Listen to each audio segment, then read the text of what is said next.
Hi, this is Janey Imaani and welcome to Emotional Awareness.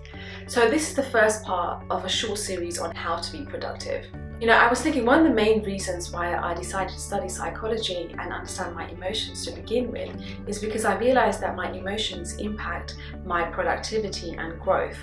And if there was a way for me to pursue my goals and grow without looking at my emotions, believe me, I will be the first one to do it. Like, nobody wants to sit there and analyze their feelings, but our emotions impact our thoughts and our behavior, and so that's why it's very important to understand them. If you can't reach a goal that you set, then you'd have to look at why. So what we're going to do in this short series is look at what prevents us from being productive and then what to do about it. So the number one obstacle that prevents us is self-criticism.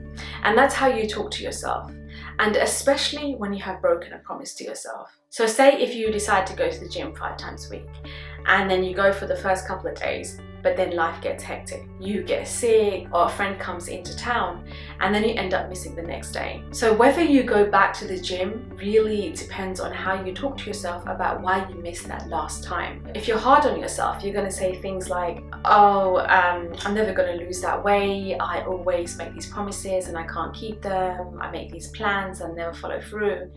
And then the likelihood of you going back to the gym becomes really low.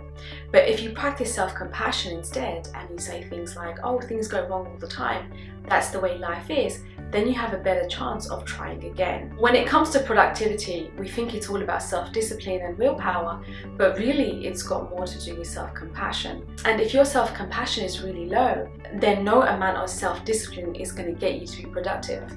And especially not in the long run, right? Because that negative self-talk will leave you feeling depleted and demoralized and just really suck the energy out of you.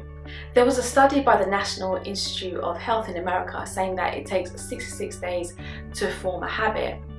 And I know you heard it takes like 21 days or 30 days straight, but I thought this study was really interesting because it was 66 days with interruptions. So basically it allows for disturbances here and there. And so if you go to the gym for 4 days, then you end up missing a day, then all you have to do is try again. And I thought that made a lot of sense because in real life it's really hard to be consistent. Like, things go wrong all the time. It's really a case of trying again after you fall. And I think that's a differentiating factor between what helps you stay productive and what kind of makes you give up. Because if you're somebody who doesn't have self-compassion and you miss one day, you're more likely to give up because you expected yourself to go every single day. But because the people who are really hard on themselves really don't allow any space for interruptions. But if you are kind to yourself and you miss a day, you're more likely to forgive yourself and then sort of, try again and go back to the gym. So let me ask you this question. Do you allow space for interruptions? How do you talk to yourself when you make a promise? And can you forgive yourself and try again? So thanks for watching, guys. That's it for today. Make sure you stay tuned for next week where we talk about part 2 on how to be productive.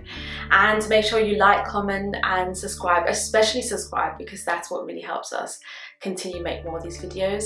And make sure you share and take care. Bye.